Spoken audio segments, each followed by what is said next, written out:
네, 오밤중의 뉴스 함께하고 계신 지금 시각 12시 23분 지나고 있습니다. 백항님, 접대는 이기면 안 돼요. 이기면 접대가 아닙니다. 그럼요. 아유, 그럼요. 아이, 근데 제가 워낙에 잘 못해요. 그 내기를 선천적으로 잘 못해요. 그리고 그 스포츠에 약해요.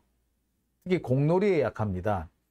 제가 공놀이 중에서 유일하게 잘 하는 거는요, 포수하고요, 골키퍼입니다.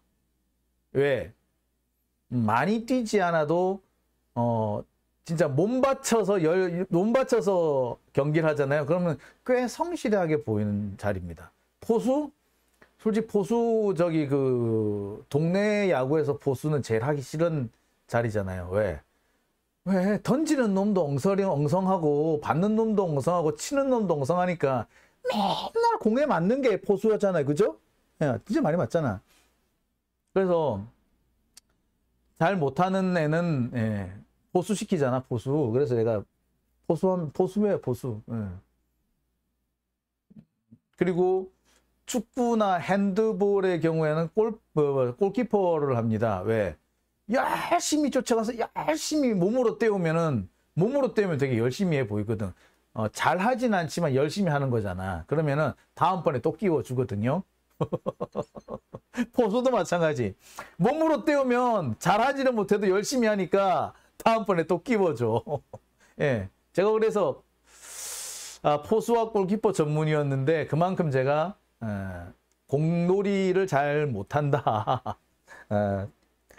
그래서 골프도 잘 못한다. 그래서 웬만하면은 그렇게 하라고 골프 좀 배우라고 하는데도 굳이 안 배운 이유가 그겁니다. 원래 선천적으로 태생적으로 공놀이하고 인연이 없더라고요. 예, 안성호님 저주받은 몸 탓이라고요. 아이 진짜. 그래 꼭 집어서 말씀하시면 어떡합니까?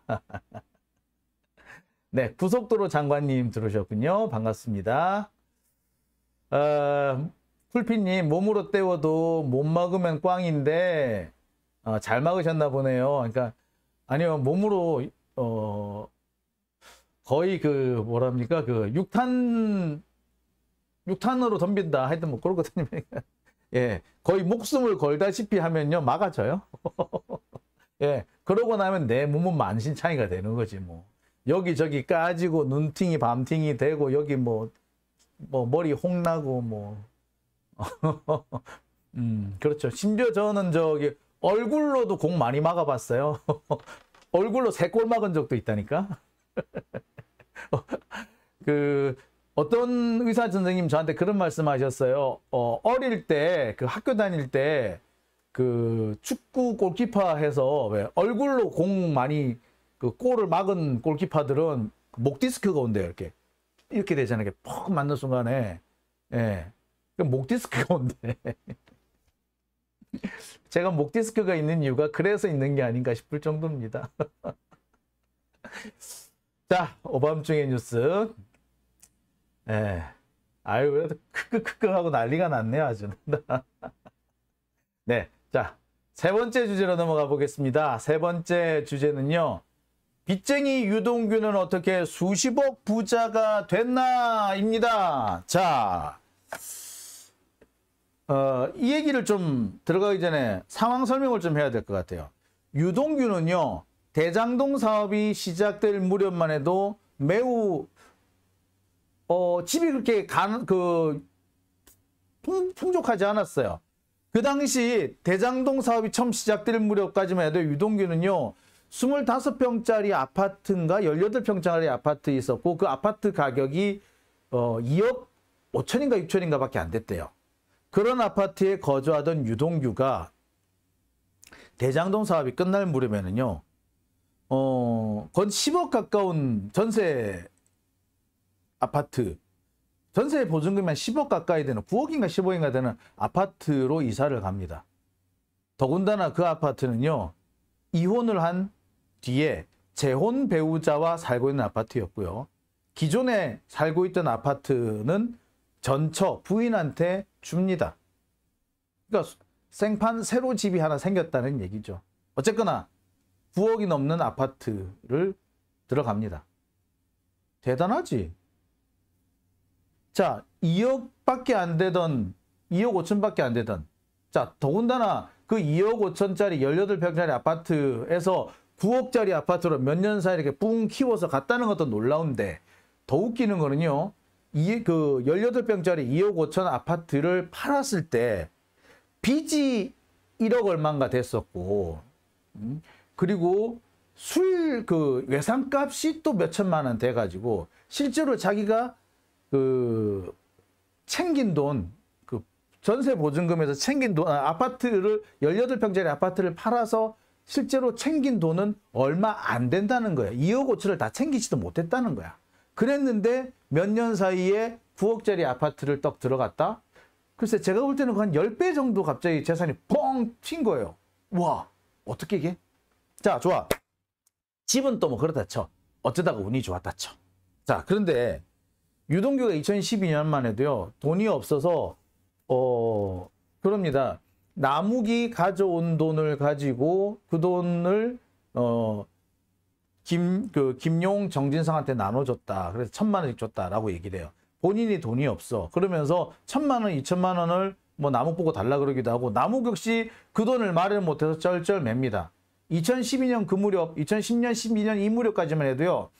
남욱도 김만배도 유동규도 돈이 많은 상태가 아니었어요. 그리고 대부분의 얘들은 사실 그때 돈이 없어가지고 진짜 뭐 쩔쩔 매고 있었다. 뭐 그런 상황입니다. 빚이 더 많았던 상황. 그랬던 얘들, 특히 유동규는 어떻게 해서 수십억 부자가 됐느냐. 놀랍고 의문스러운 결과입니다. 그래서 어떻게 빚쟁이 유동규는 수십억 부자가 됐느냐. 이거 중요한 부분입니다. 특히 여기서 중요한 부분은요. 이 유동규가 그렇다고 해서 빚이 줄었느냐? 아니야. 지금 보면 빚도 상당히 많이 늘었어. 씀씀이도 많이 늘었어. 그런데도 뭐 자산도 많이 늘었어. 어쩜 이렇게 가능하지? 자, 요 얘기를 좀 해봐야 될 것 같아요. 왜 이 얘기를 해야 되느냐? 유동규가 남욱한테 돈을 받고 뭐 또 그 전에 김만배한테 받고 또 뭐 이기성이 여기저기 유한기 이런 사람들한테 돈을 뜯어내고 그런 식으로 한 돈이 상당히 많아요. 유동규는 이 돈을 가지고 뭐 정진상한테도 줬다, 김용한테도 줬다 이런 식으로 막 갖다 붙이고 있는데 자 지금 현재 유동규의 재산, 그 다음에 유동규가 그 전에 가지고 있던 빚, 그 다음에 유동규가 그동안에 썼던 씀씀이를 계산해 보면 그 돈이 나와. 그래서 다른 사람 줄 수 있을 정도의 여유가 안 생겨요. 그렇다면 유동규가 김용 정진상을 줬다라고 말하는 그 액수는 사실은 지가 다 쓱싹한 돈이 아니냐라는 의심을 해볼 수밖에 없는 겁니다. 즉 현재 유동규 재산에서 그 재산이 어디서 나온지 자금 출처를 조사를 쫙 해보면 어떻게 보자면 유동규가 그동안 받아낸 뇌물의 총액이 나올 가능성이 있다고 보는 거예요. 그리고 그렇게 계산해 봤을 때 김용이든 정진상이든 이른바 형님들한테 상납할 돈은 애시당초에 없었다라는 게 확인될 것이다. 그래서 제가 이 얘기를 하는 겁니다. 외상술값에 시달리던 빚쟁이 유동규는 어떻게 해서 수십억 부자가 됐느냐는 겁니다. 자, 유동규는 도대체 돈을 얼마나 갖고 있는 걸까요? 유동규의 재산을 한번 해봤습니다.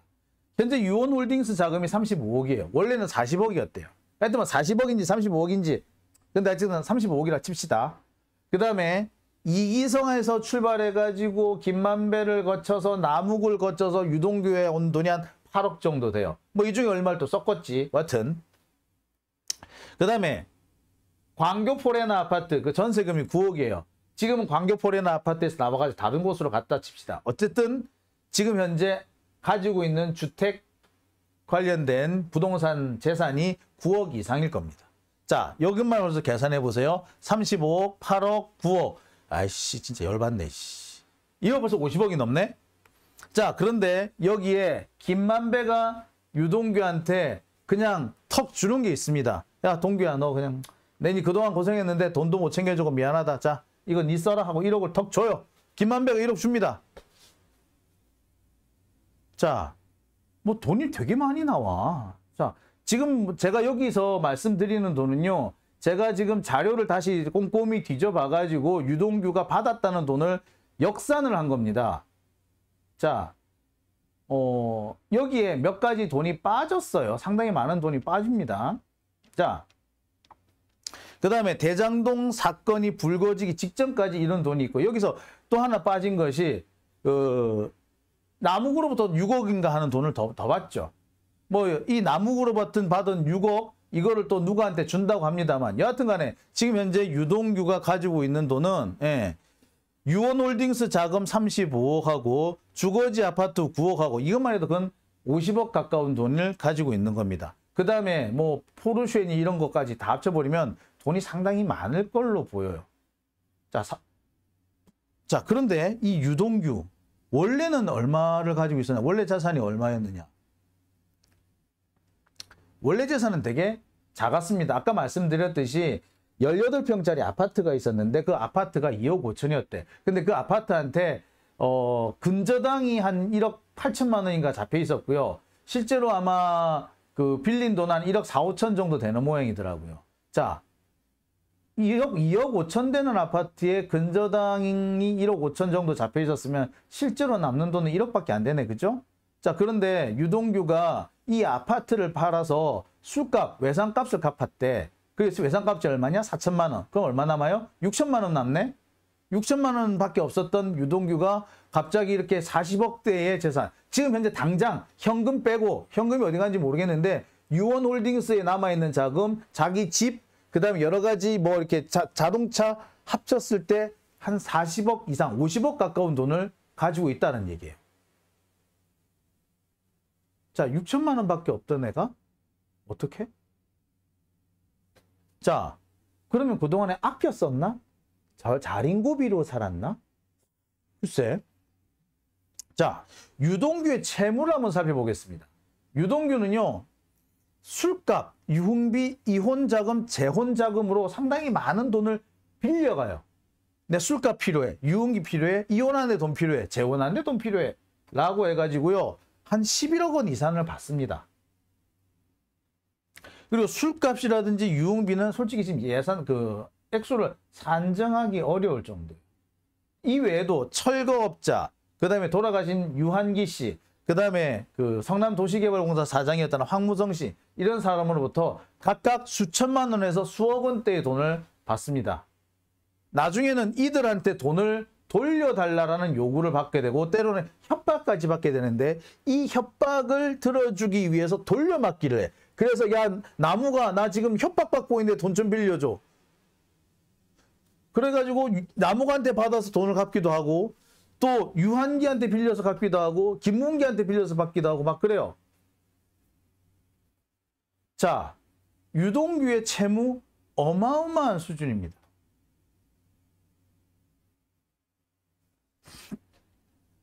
자, 유동규가 도대체 얼마나 빚을 졌느냐? 이건 유동규 본인 자신도 모른대요. 왜냐? 유동규가 법정에서 여러 차례 질문을 받습니다. 니 도대체 빚이 얼마였니? 2012년 그때 니 빚이 얼마였니? 유동규는 그렇게 얘기해요. 나 다른 빚은 없었고요. 김용하고 정진상이 나한테 술값을 더 넘겨가지고 한 4천만 원? 그것 때문에 내가 나무한테 돈 받았잖아요. 그래? 그럼 나머지 빚은 없고 여기에서 유동규의 말이 자꾸 바뀝니다. 아우, 빚이 없죠. 저 나중에 이 술값 4천만 원 외상값 내 집을 팔아서 갚았잖아요. 그러다가 또 말이 슬그머니 바뀌어가지고 내가 그때 은행, 농협의 은행에 돈이 얼마인가 빚이 얼마 정도 있었는데 그 빚을 내가 어떻게 해서 갚았고 뭐 마이너스 통장 없었고 신용대출 없앴고 뭐 이런 식으로 막 얘기를 해요. 계속 틀려져요. 그러니까 맨 처음에는 술값 외상값밖에 없었고 그 외상값을 갚기 위해서 집을 팔았다라고 했는데 나중에 자신의 부채, 당시 2012년 당시 채무가 계속 나옵니다. 신용대출 4,500만 원, 마이너스 통장 1,800만 원, 그 다음에 금융권 대출 또 얼마? 근데 이 빚을 어떻게 갚았느냐? 집 팔아서 갚았대, 계속. 아무리 계산해봐도 집 팔아서 갚을 수 있는 액수가 아니잖아. 빚이 훨씬 많아. 근데 어떻게 다 갚았지? 자, 여기서 중요한 부분은요. 유동규가 빚이 상당히 많았고 그 빚이 얼마인지 본인도 지금 진술을 정확하게 하지 못해요. 확실한 것은 술값, 외상값 확실히 있었던 거 맞고 마이너스 통장 1,800 있었던 것도 맞고 신용대출 4,500 있었던 것도 맞아요. 그 다음에 주택 관련해서 대출, 주택 관련 대출해서 또 얼마가 있었던 것까지도 맞습니다. 도합 합쳤을 때 적어도 집값, 당시 가지고 있던 18평 아파트 집값하고 거의 맞먹는 수준의 빚이 있었던 것 같아요. 여하튼 그 빚 지금 다 갚았어요. 그리고 지금 9억 원이 넘는 아파트에 살고 있어요. 그리고 유원홀딩스의 자금이 한 40억 정도 있어요. 어디서 이 돈이 났지? 네, 여러분 어떻게 생각하십니까? 이 돈을 어디서 구할 수 있었을 거라고 생각을 하세요? 자, 이 와중에 씀씀이가 적었느냐? 씀씀이가 전혀 적지가 않았어요.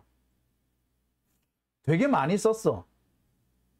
제가 아까도 말씀드렸습니다만 생활비도 썼고요. 그 다음에 전처한테 그 아들 양육비도 줬고요. 그 다음에 유학 간 딸한테 학비도 붙여줬습니다.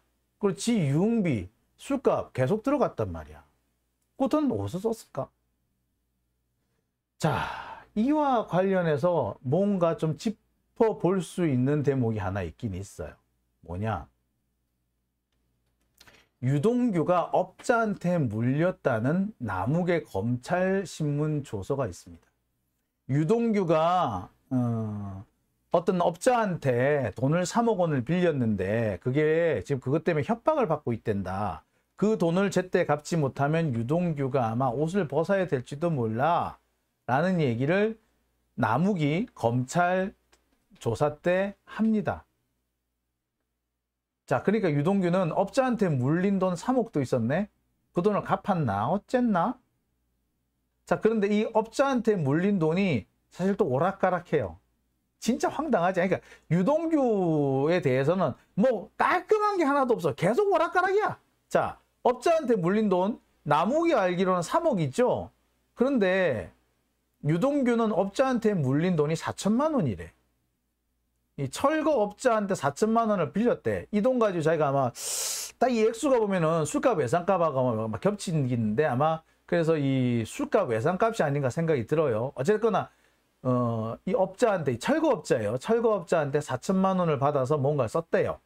근데 이게 뭐 철거업자가 진짜 돈을 빌려줬겠어? 빌려준 게 아니라 그냥 줬겠지. 대신에 조건이 있는 돈이겠지. 뭐 철거업자니까 자기가 저기 그 대장동이든 혹은 저기 그 위례지구든 철거를 하는데 철거 사업을 하고 거기에 대해서 대가를 지급한다.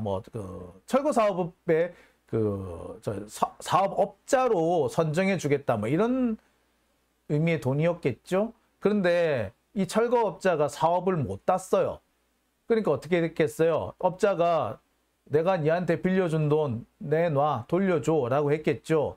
그런데 이 업자도 대단한 업자인 거야. 빌려줬다. 자기가 준 돈만 돌려달라는 게 아니라 뭐 이자까지 쳐서 1억 내놔 라고 그랬대. 그래서 동규가 1억을 준답니다. 그런데 이 철거업자가 맨 처음 요구한 돈은 3억이었대. 3억을 달라 그랬는데 이 3억에서 일부만 주기로 했다. 그래서 1억만 주기로 했다. 라고 했는 거야. 아니 근데 원래 빌린 돈이 4천만 원이라며. 근데 3억을 달라 그랬다고? 이 말이 액수가 너무 크잖아요. 아무리 철거업자가 협박을 한데도 이 철거업자가 앞으로 계속해서 이 관련된 일을 해야 될 건데 준 돈 돌려달라도 아니고 준 돈의 2배 이상 돌려달라는 것도 아니고 10배 가까이 돌려달라 그런다고요? 이 정도로 간이 부은 업자는 없지. 다시는 이 공무원하고 일을 안 하겠다. 다시는 이 업장에 근처도 안 가겠다. 성남시에서 일을 안 한다. 뭐 이런 얘기가 아닌 다음에서는 할 수 있는 일이 아니잖아요. 그죠? 예. 근데 여기서 이상한 대목이 또 있습니다. 유동규가 이 업자한테 4천만 원을 빌리고 나중에 1억 원을 뜯겼다. 그런데 처음에 업자는 3억을 요구했는데 쇼부 봐서 1억 원으로 줄였다. 자, 이 대목도 이상해요. 도대체 철거업자가 아무리 돈을 빌려줬기로서니 그래서 그 돈을 내놓으라고 한다고 하더라도 그래서 협박을 한다 하더라도 이런 식으로 하기는 어렵죠. 아까도 말씀드렸듯이 다시는 성남시에서 일을 안 한다면 안 할 거라고 생각하지 않는 이상 이런 짓을 하기 어렵잖아요. 자, 그런데 어쨌거나 맞다 쳐. 그래가지고 1억 원을 줬다 쳐. 그런데 철거업자한테 다시 차용증으로 3억 원을 써줘요. 또 1억 원 주고 3억 원을 또 써줘. 그러면 뭐 앞뒤가 안 맞지 않습니까? 돈을 줬는데 왜 또 차용증을 써줘요? 그러면 이거 뭐야 이거? 예. 실제로 유동규가 이 업자한테서 빌린 돈, 빌렸다고 말하는 건 사실 뭐 상납받은 돈이겠죠. 상납받은 돈은 그보다 훨씬 액수가 많을 거다라고밖에 볼 수 없는 거죠. 사실은 4천만 원이 아니라 4억 원을 받아놓고 이 중에 1억 원만 갚고 나머지 3억은 차용증으로 땜빵했다. 이렇게 볼 수도 있는 거예요, 오히려. 그죠? 자, 어쨌거나 그럼 이 유동규는 4억 받아서 뭐 했을까? 아니, 철거업자가 빌려준 돈 1억 원을, 빌려준 돈 4천만 원을 1억 원으로 뻥튀기 해가지고 받아냈어. 그런데 차용증으로 또 3억 원을 또 받아내? 이게 말이 되는 상황인가요? 아무리 이 철거업자가 깡패, 보통 철거업자들이 깡패가 많잖아요. 그죠? 철거업자들 중에 유명한 깡패들 많아요. 조폭들 뒷다 많아. 근데 아무리 지가 조폭이고 그렇다 하더라도 지가 성남에서, 아니 경기도 내에서 또 사업을 할 거라면 이런 식으로 협박이 가능할까요? 이런 소문요 생각보다 금방 퍼져요. 야, 어느 파에 어느 놈이 그 공무원 그 뒷덜미 잡고 빌려준 돈에 10배를 요구를 했다며. 야, 그 새끼 그거 절대로 사업 같이 하면 안 되겠구만. 이런 소문 되게 빨리 퍼져요. 특히 그 업자가 조폭인 경우 빨리 퍼져요. 그 세계의 비밀 없어요. 그런데 그런 자가 만약에 그런 소문이 쭉 퍼졌다고 생각을 해보세요. 이 철거업자 어디 가서 사업을 딸 수 있을까요? 못 따요. 빌려준 돈 다시 돌려받았다고 해도 얘 조금 위험한 애네 라는 식으로 할지 모르는 판에 10배를 튀겨서 받았다? 아니 2배, 3배를 튀겨서 받았다? 안 되죠. 그럴 리가 없죠. 그렇다면 이 3억은 실제로 유동규가 다른 걸로 돈을 빌렸을 가능성이 더 큰 거죠. 자, 그런데 돌려준 돈이 1억 원이다? 그런데 또 3억 원의 차용증을 썼다? 이 말은 결국 뭐다? 유동규가 실제로 빌린 돈은 4천만 원이 아니라 4억이었다. 그리고 1억 원을 갚고 3억 원은 차용증으로 떼었다. 이렇게 보는 게 더 합리적이죠. 그죠? 그렇다면 다시 4억은 얘는 어디다 썼을까? 야, 미스테리일세. 여기에서 재밌는 얘기가 하나 있습니다. 돌아가신 유한기 씨가 생전에 정영학한테 하소연한 녹취 파일이 나와요. 이 녹취 파일에 보면은 유한기 씨가 2억 정도를 유동규한테 빌려주는데 아직까지 못 받았다고 해요. 그런데 그 무렵에 유한기 씨는 이미 남욱을 통해 가지고 2억을 받았거든요. 그랬는데 또 2억을 못 받았다? 자, 중간에 배달 사고가 났거나 실제로 유동규가 빌려갔던 돈은 2억이 아니라 4억인 거죠. 어쨌거나 자, 이 진술을 토대로 볼 때 두 가지 상황이 있을 수 있습니다. 유한기가 유동규한테 2억을 빌려줬는데 못 받았다. 그런데 유동규는 남욱한테 유한기한테 줘야 되는 돈이라면서 2억을 받아가 놓고선 아직 유한기한테 안 줬다. 즉 뭐다? 4억을 유동규가 챙겼다. 아이씨, 여기도 4억이야. 라고 볼 수도 있죠. 이 돈은 어디 갔을까? 자, 이런 얘기도 있습니다. 2014년 8월에 유동규가 김만배한테 요구를 합니다. 유한기한테 2억을 좀 줘라. 내가 갚아야 될 돈이 있다. 라고 얘기를 합니다. 지금 뭐다? 채무를 돌려막기 하고 있는 거죠. 그러면서 이 와중에 유한기 씨가 정영학한테 하소연하면서 하는 얘기가 있습니다. 내 돈 빌려줬는데 아직 못 받았다. 그러면서 유동규 씀씀이 너무 무섭다. 돈을 물 쓰듯이 쓴다. 라고 얘기를 합니다. 자, 답이 좀 나오지 않나요? 유동규 되게 씀씀이가 많았어. 자, 그럼 여기서 한 가지 결론을 내려볼 수 있습니다. 유동규 빚이 엄청 많았는데 지금은 자산이 많아. 그런데 씀씀이가 엄청났어. 생활비, 아들 양육비, 딸 유학비, 유흥비. 엄청난 씀씀이를 자랑했단 말이에요. 빚이 많은데 씀씀이가 많아 컸어? 그런데 자산이 이번에 많아? 원래는 자산이 없었는데? 그럼 뭐야? 자, 얘는 말이 빚일 뿐 실제로는 뇌물이었고 여기저기에서 돈을 끌어모아 가지고 지 자산으로 만들었다는 얘기지. 즉 유동규가 지금까지 다른 사람한테 받은 돈 상당액은 지가 지 재산 불리는데 썼다는 얘기죠. 가만히 계산해 보면 그래요. 빚이 그렇게 많았는데 자산이 많다. 그럼 빚을 다 갚고 자산이 생겼다는 얘기잖아요. 뭐 돌려막기를 했던 어쨌든. 그런데 씀씀이 더 컸어. 생활비, 양육비, 딸 유학비, 유흥비. 그랬는데도 재산이 많다? 많이 늘었다? 그러고도 상납할 돈이 또 있었다? 말이 안 되지 여기서는. 즉 유동규는 자기가 뇌물로 받은 돈이든 뭐 어쨌든 받은 돈이든 그 받은 돈을 지가 다 지주문에 챙겨 넣은 거예요. 유동규가 이것을 김용전내, 정진상 전내 하는 거는 다 거짓말인 거지. 지가 지주문에 챙겨놓고 지 범죄를 숨기기 위해서 거짓부렁을 하고 있다. 라고밖에 볼 수 없는 대목이 돼버리는 겁니다. 그렇죠? 여러분이 보시기에도 그렇지 않습니까?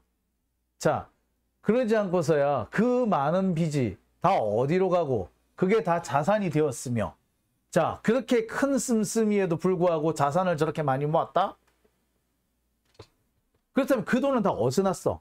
무슨 돈으로 빚을 갚았으며 무슨 돈으로 그 많은 돈을 씀씀이를 다 메꿨으며 그런데 남은 자산이 이렇게 많다? 자, 아까 자산이 얼마라고? 50억 가까이 된다 그랬죠? 근데 아까 빚이 얼마였어? 단순히 계산해봐도 한 10억 넘죠? 그 10억이 넘는 빚을 다 갚았어. 근데 현재 지금 남은 돈이 50억이야. 근데 그동안에 양육비라든지 씀씀이 엄청났어. 자, 간단하게 생각해도요. 유동규가 그동안 받아 챙긴 돈 한 70억 가까이 되는 것 같아. 그중에 10억 정도는 빚을 갚고 10억에서 15억 정도는 그래서 생활비나 뭐 이렇게 각종 씀씀이 유흥비 이런 데 쓰고 나머지 지금 현재 남아서 돈이 남아 있는 수준인 거지. 자, 그렇게 봐야지 되지 않을까요? 자, 그러면 유동규가 김용 정진상한테 상납할 돈이 있었을까요? 없죠.